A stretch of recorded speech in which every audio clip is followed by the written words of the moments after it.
Hey, it's your pal Mike Shea from Sly Flourish, here with another episode of Sly Flourish's Lazy DM Prep. In this weekly show, I go through steps from Return of the Lazy Dungeon Master while preparing for my Sunday D&D game. In this case, I am running the Wizards of the Coast hardcover adventure Rime of the Frostmaiden.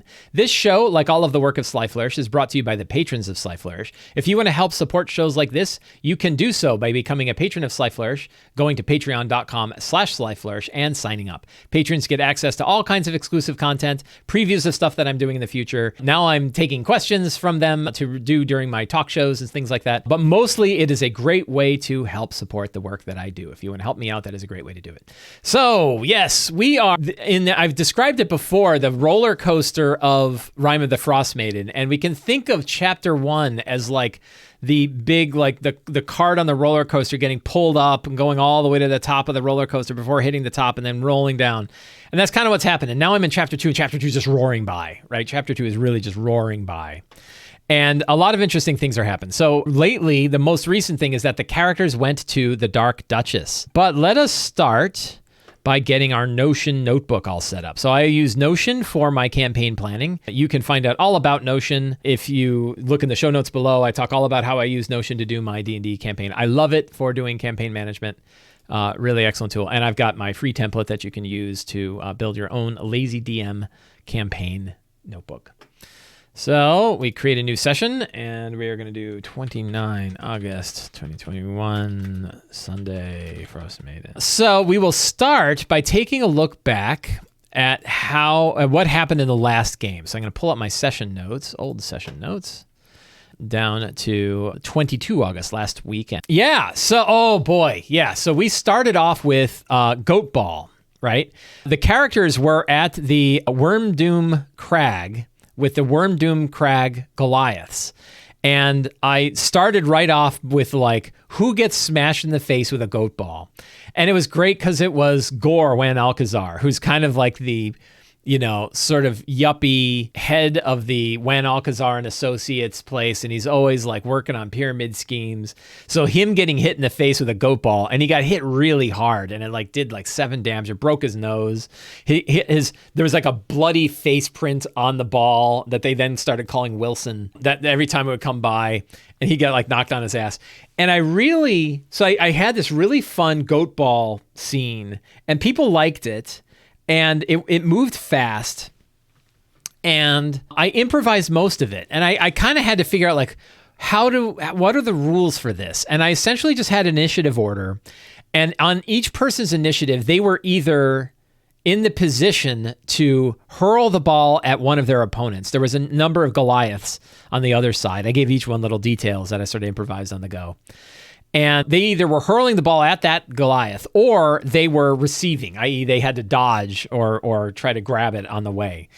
And sort of like whatever happened in the previous round would determine whether or not they had control of the ball or whether the ball was on the other side. But it was basically following the players. I never really I didn't jump to monster initiative. It was just going from player to player to player, which is sort of like how like the Powered by the Apocalypse games work, or how Fate works, which is like, if you in those games, I think Numenera works the same way. Now, I guess Numenera has the monsters go, but like in Fate, you essentially, the things are always sort of in the player's hands. I guess it's more in Powered by the Apocalypse, where monsters never take a turn.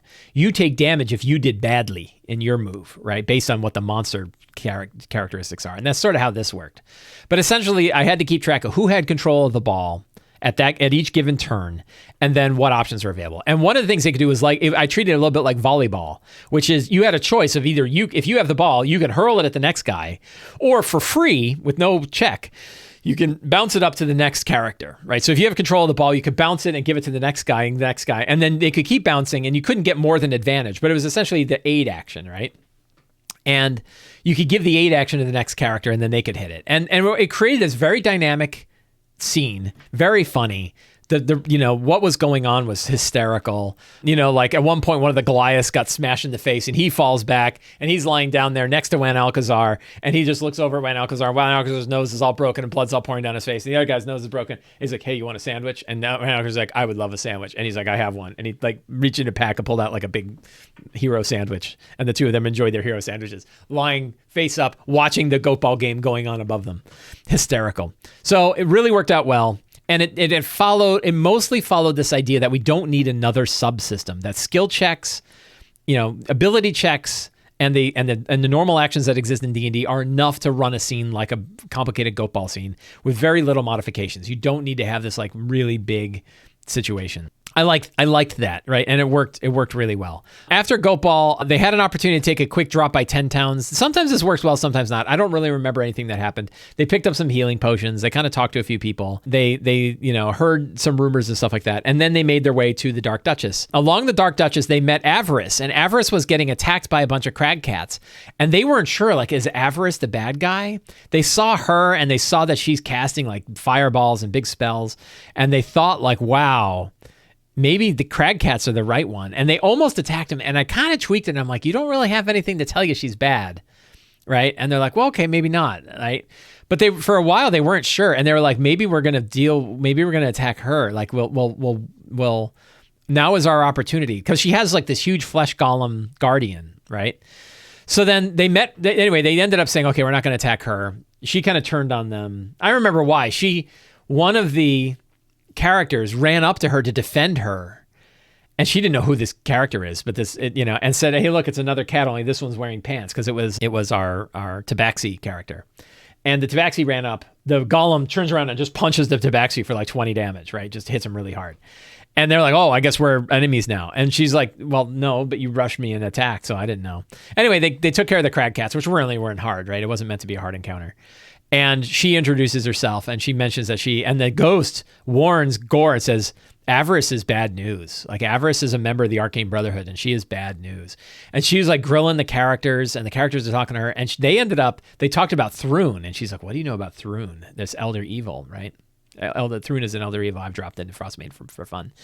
And then they said, oh yeah, no, we killed guys. In fact, we have a vial of the blood of one of the demons that came from Thrune's world. And she's like, I want that. And they're like, well, what do you give us for it? And she's like, what do you want? And they're like, information. And she's like, let me tell you about stuff. And so she revealed a bunch of the secrets and clues, right? Pile of secrets and clues about they learned about the 5 members of the Arcane Brotherhood. Mostly about they learned a lot about the Knights of the Black Sword. And how the Knights of the Black Sword were guardians of Thrune, and that, what happened with the Netherese, and the fact that Thrune's sarcophagus was brought into Yethrin, and now Yethrin has crashed, and this whole icy thing is caused because of the crack in Thrune's coffin. They learned all about that, and then they said, okay, and they gave her the blood, and now Avarice has the blood of one of these things. And I think that if we think about it from a front standpoint, what does Avarice want? Avarice wants to find Yethrin. She wants to get access to Thrune's power. She wants to figure it out, right? But she didn't know where it was. She's in the whole wrong side of the place, right? But now she learned that it's under the Reggae Glacier, and now she's got blood. She can track him. So now she can show up. Now she can be a new NPC that we can have show up later on when they're heading towards Yethrin. So that worked really well. Then they headed to the Dark Duchess, and exploring the Dark Duchess was as fun as I thought it was going to be. I liked the way the Dark Duchess worked out. It felt very... Headed to Arby's for some new dice. Yeah, go get those Arby's dice. So they headed to the Dark Duchess. They explored the top mount. They fought the troll. That was fun. Really, like, they were trying to trick the troll. They were down in the lower level. We used Albert Rodeo. We used their new aura tokens so that we could show like the frost thing. They defeated the troll, and now they're right at the base of this area. And that is sort of what is happening next. And that's when the Icewind, the Icewind kobolds will be there. And then, yeah, so that's what happened. And it was a really fun adventure. I really enjoyed it. So let's start our new session. and take a look at the characters. So Ilda, unfortunately, Ilda's player is not able to join us today, so she will not be here. She missed Goatball too, which is sad. Shadowhawk, played by Brian, is a 60% Illithid, 40% Drow, who is being hunted by the Night's Kiss assassins. Maybe it's time for the Night's Kiss to show up. I'm not sure what I'm going to do about the Night's Kiss. We have Auken Dawncaller. Auken, a member of the Wormdune Crag, and wants to find out about the structure under the ice. It has a good opportunity to throw visions. Gore Wan Alcazar, member of the Wan Alcazar thing. Secret Noble, who is heir of the Greycastle Empire, and runs I've been saying that for several weeks. Yeah, about the Night's Kiss. Yeah, well, they'll show up when they show up. He's pretty greedy.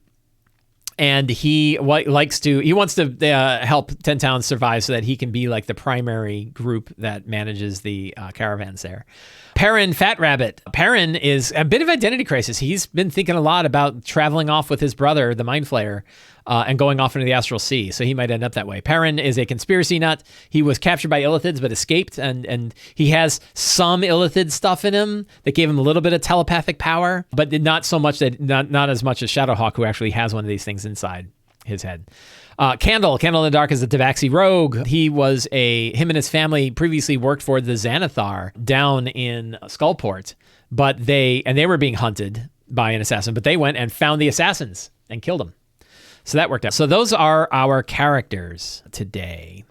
So the start, luckily, let's see, let's go back to our notes. The start is pretty strong. So there's a dead troll, probably the springing of a kobold trap, right? I think that kobolds have set up a trap down here, and the trap is sprung. And what kind of devastating, fun kobold trap could occur here? I think like a two-layer trap would be really fun. That like the kobolds have sort of rigged up two different things to occur. One of them would be a Bouncing Betty style trap. Would be great. Flinging icicles is cool.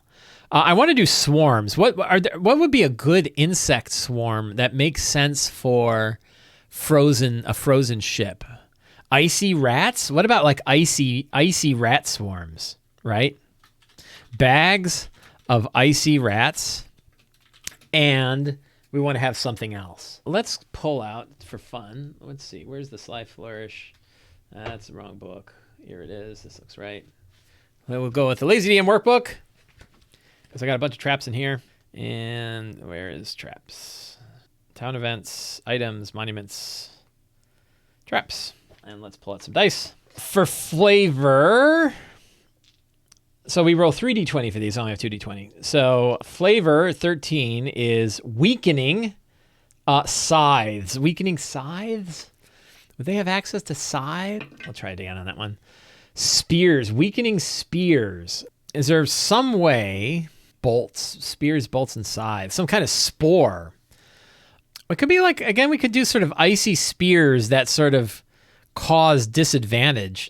Disadvantage kind of blows though, but like immobilizing. I'm trying to think of like some kind of exploding icy traps. There's have to be kinds of things that kobolds could come up with, right? Like freezing kobolds would come up with. But like, icy shards. So it could be underneath the ship that could kind of burst out from below, right? And the kobolds could have figured that out. And like pierce through their feet, and that could, hobble them, right? They can move at like half speed.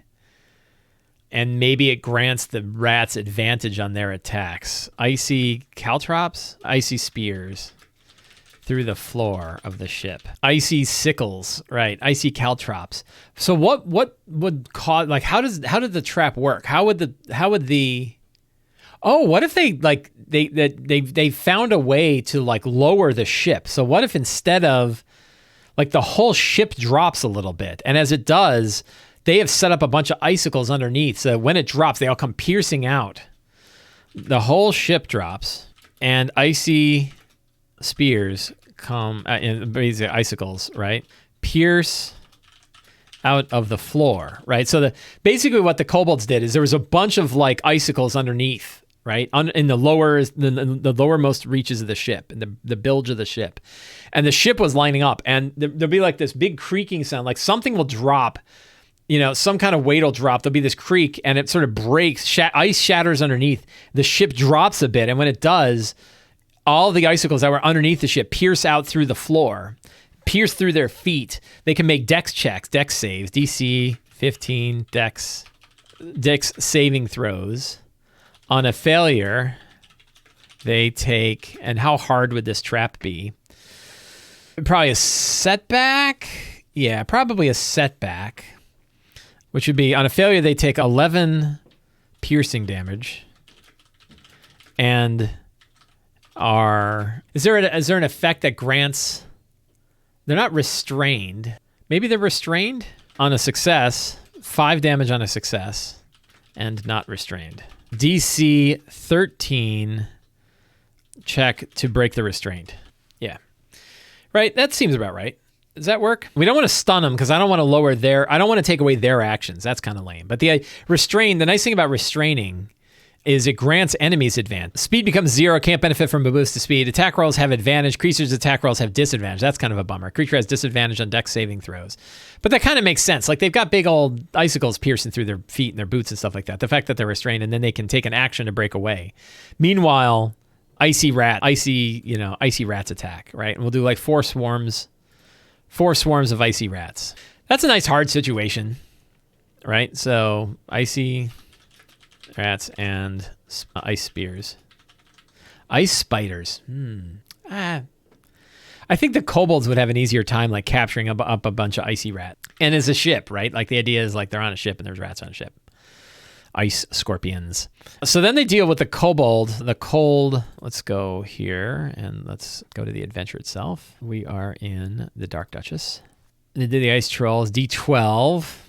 4 Icewind kobolds hide beneath barrels, hurl javelins. After they start weaponless, they worship Avarice and do the dragon's bidding. Yes, they don't know when she'll return, but she always does. So we could have them essentially be callers. Do Icewind kobolds, are they different than, they're just kind of like kobolds except javelins, right? So we have the Icewind kobolds, and then we have Avarice arrives, right? We could stick these in here. It doesn't really matter. They're easy to pick up. Arvianturus arrives. Yeah, so then Arvianturus arrives, right? That's going to be fun. I can never spell her name. Are you kidding me? Grab that name. And I think Arvianturus is probably worthy of a page. New page in database. I wish there was a way to default. One nice thing in Notion would be to default to a particular, like whenever I create a new page, I want it to show up in a certain place. So Arvianturus, I can open up this image and then we'll grab this text and we will stick it in our Notion page for Avarianturus. Boom. Did that add the picture automatically? Hey, look at that. It added the picture automatically. That's nice. And that is an NPC. So we have Arvianturus. There's a T in there somewhere. I'm going with Arvianturus. I gotta pick something. And we could put Arvianturus. What? No results. I just made it. That's so weird. Why didn't it take? Sometimes I wonder if it has to build up a database. And then the bell, right? Onderuk's bell. Another, man, these unpronounceable names, right? And then next steps. Return to 10 towns. In which case, the next time they return to 10 towns. So here's the thing I could do. The next time they return to 10 towns, the Chardalon dragon is going to be attacked. Or probably they will go and use Onderuk's bell. In which case we have the trip to Grimskull. And then we have the Isle. And then we have Grimskull. At some point, I'm going to have to prepare what the hell's going on in Grimskull, right? So that's probably coming up because they seem to be heading in that direction. So I've got plenty of scenes, right? And we'll figure out where things go. But yeah, two big beats are Grimskull. There's sort of 3 major things that are actually entire chapters in the book. And I need to kind of have these chapters in mind. The Chardalon dragon attack, and whether or not they go to Grimskull and what's going on there, and Yethrin and what's going on there. And I already know there are things about Grimskull and Yethrin I do not plan on running as is, right? I plan on changing a fair bit of those places because there are parts of them that are in the book that I just don't dig. I don't like the trial. I think the trials, even Sam Dillon and I both agree that the trials in Grimskull suck, and we want to change those to something else. So I'm going to have to figure out what that is, right? And maybe it's not. The trials are bogus, says Brian FK. So maybe I don't have to replace them with anything, right? But then there's a big question of like, when do they face the Frostmaiden, right? When does that part happen? I'm not sure. And I have thoughts about how I want to run the Frostmaiden encounter, which I guess I'll share now, which is the Frostmaiden is broken up into 3 different monsters. And the idea that she walks in 3 ways is something that's neat. So I think like it could be opportunities for them to start facing her, right? And if they go to Grimskull, they might face one of the 3 Frostmaiden forms. I'm probably going to beef up those Frostmaiden forms quite a bit and have some like added monsters to each one. And then they defeat each one, and then they'll defeat each one, and then we'll have a final battle where they have to fight all 3 at the same time. I think that'll be pretty cool, right? And they'll have a little bit of knowledge because they'll know about how these things face. So when do they face them? So they might face one of the forms of the Frostmaiden, might be out in front of in the snow outside of Grimskull. Another one might be the mother form, which is inside. It's the crystal inside Grimskull. And then the other form is the one that's walking around Icewind Dale directly. Right. And they might face that on their way to Yethrin or something like that. And then in one big battle, you might have to face all 3 of them. Right. I think that might be kind of cool. 1 Grimskull, 2 Caves of Hunger, 3 third form in Yethrin. Possibly. I think Yethrin's going to be its own thing though. So I don't know if I'm going to drop her in Yethrin. Fight all 3 and then Thumper. I think Thumper's done. They beat Thumper. They already beat Thumper, so I think that works. So yeah, I want to do that. I got to figure out what's in Grimskull, and then eventually I have to figure out what's in Yethrin, but I don't have to figure out yet because neither of my groups are close to Yethrin yet. So we worry about that later, right? Because we worry about the next session, not the rip Thumper. Thumper got killed again. Yeah, Thumper was destroyed a second time, and I don't think Thumper will be returning. I think Thumper has served his purpose, and at this point, bringing him out again would weaken Thumper's legacy. So we have secrets and clues and all this stuff. What are some secrets and clues that they can learn? Avarice. Let's see. Let's go back to our Dark Duchess here. Arv once served as partner to Melthorond. Has long since died and is frozen to her back. Avarice has... I'm just going to have to copy and paste his name all the time. Has slowly lost her eyesight. Her sense of smell is still quite keen. Avarice did not serve the Queen of Dragons during her rise. She regrets it. She regrets not being able to give her life to Rise Tiamat from Avarice. That's kind of a fun throwback. Some of this I'm making up, of course. Let's see. Any other Arvinius? Arvinius. Let's see. We'll just grab that. There's a fun secret. We can just throw it in. Let's see. We don't need those notes anymore. That's a good one. What else? Oh, does not fly over the Sea of Moving A. She fears Auril and knows that Auril rides on a powerful mount of her own. That would be a good one. The giants, the frost giants, some frost giants of old worshipped Auril from a citadel known as Grimskull, now lost in the sea of moving ice. Ravison, here's a good fun clue, awoke Angajuk. So she had a mount. She had a reliable mount to Grimskull. Frost druids often pilgrim, is pilgrim a verb? Travel to Grimskull to honor Auril and the codicil of the white. 1, 2, 3, 4, 5, 6, 7, 8. 2 more secrets. Make pilgrimages. What other secrets do we have going on there? Anything else going on in Grimskull? Let's take a look at the Grimskull. Well, let's look at Angekok's spell. So, swimming in the frigid waters, sperm whale. Once a companion of a druid named Anga, who cast Awaken on Angekok to give the whale sentience and intelligence. Not known as much about Anga, but those that befriend Angekok. I think I'm going to switch that out to Ravison, and that like maybe Ravison was nice back then. Like maybe Angekok liked Ravison a lot. Then they have a pier. Oh, some giant vultures. That's kind of fun. Get a little battle. And then ways to deal with Angekok's trust. Whale hunters could come after Anga, get an opportunity to kill some whale hunters. That's fun. So yeah, there's some good stuff there. I don't know that it results in more secrets. Giant rock has been seen flying over. Yeah, that's not a bad secret. Huge bird has been seen flying over the south of Icewind Dale from across the sea of moving ice. Yep. What else? The pages of the codicil of the white have been maintained for thousands of years. So I got 10 secrets. Are those the right secrets? They're probably fine.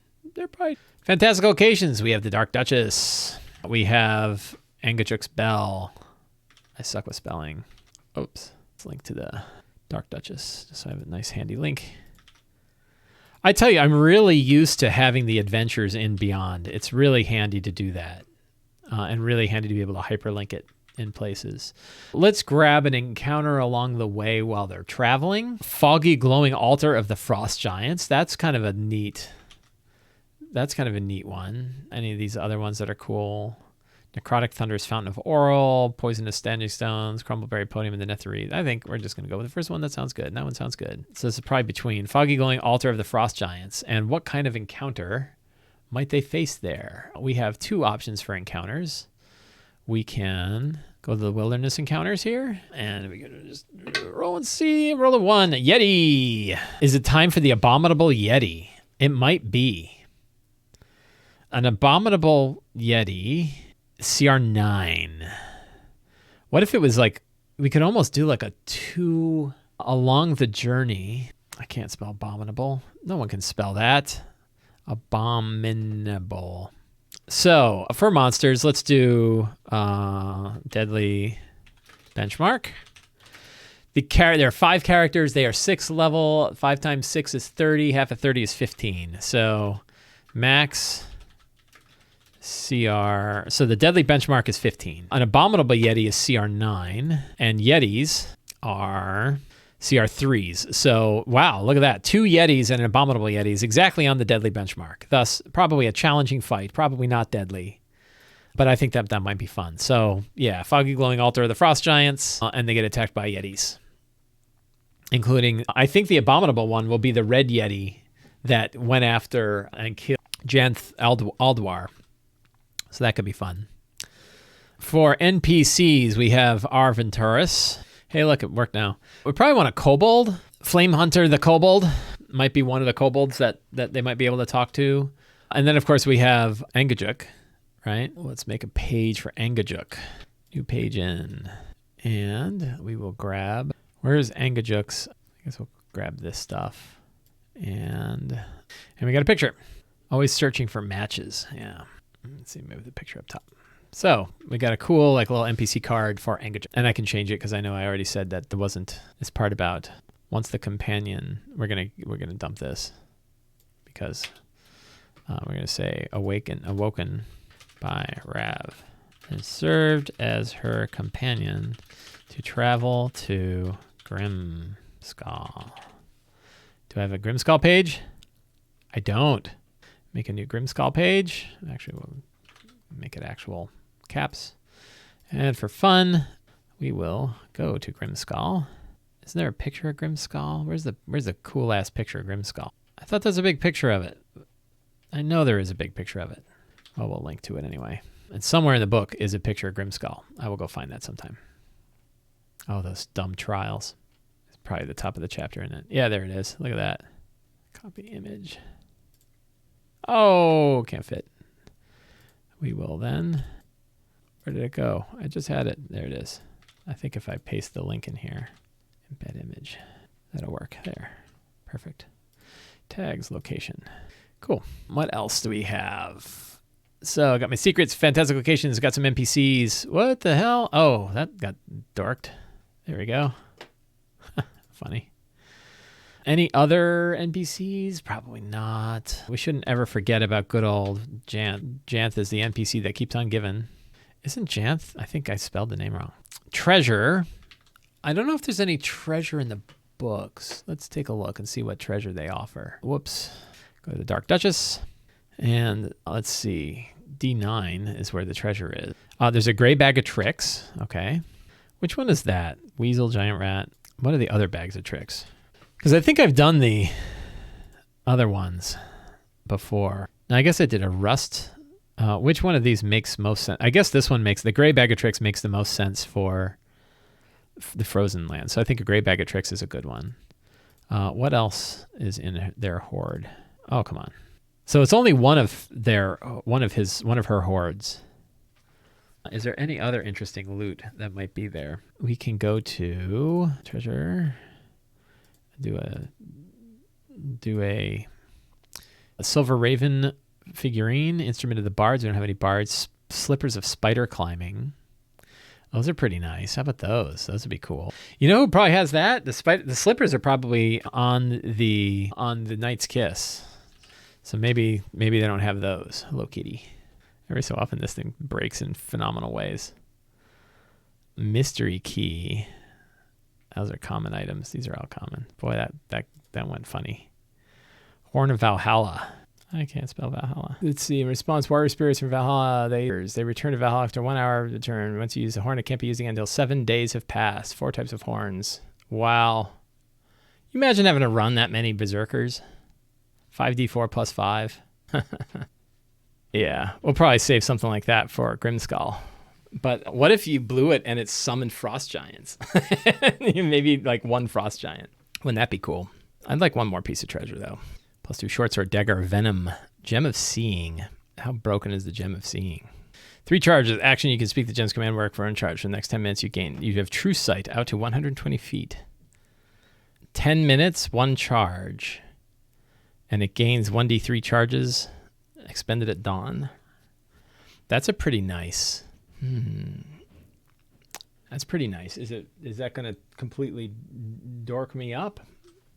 No. What the hell? I'll throw that in the loot. Some cool items. Cool. So I think we've got some good treasure. I'll throw a relic in here for funsies. Rough figurine of Ogma, cast gust of wind. Carved jeweled egg of mask that casts greater invisibility. Perfect, right? That's a good one right there. Jeweled egg of mask. What if it's just a mask? A jeweled mask of mask. And you put it on and you go invisible. That I think will be cool. So I got my treasure. All right, so do I have everything I need to run today's game? I think so. I got a bunch of scenes, strong start, then they deal with Avarice, they deal with the kobolds, they get the bell, and then where do they go next? They will have to make some choices about where they go. They might go straight to, they know that they're not far from the area where they can use the bell, so they'll probably start heading that. Yeah, I need to do some homework, reading up on Grimskull, reading the chapter on Grimskull to make sure I know what's there, and then I know what I'm going to change. So I will probably do that between this week and next on the assumption that they get there. But I've got a lot of material to cover me for the time today, so I think we are all set. So I think with that, we are going to call it a day. So I want to thank everybody for hanging out with me on the stream today. I want to thank you for listening to me on the podcast or watching me on YouTube. I hope you enjoyed the show. If you enjoyed this show, you can help me out in 4 different ways. 1, you can subscribe to the Sly Flourish newsletter. 2, you can subscribe to my video feed on YouTube. 3, you can support me directly on Patreon by going to patreon.com/slyflourish. Or 4, you can pick up any of my books, including Return of the Lazy Dungeon Master and the Lazy DM's Workbook. Hope you enjoyed the show. See you next week, and have a great day.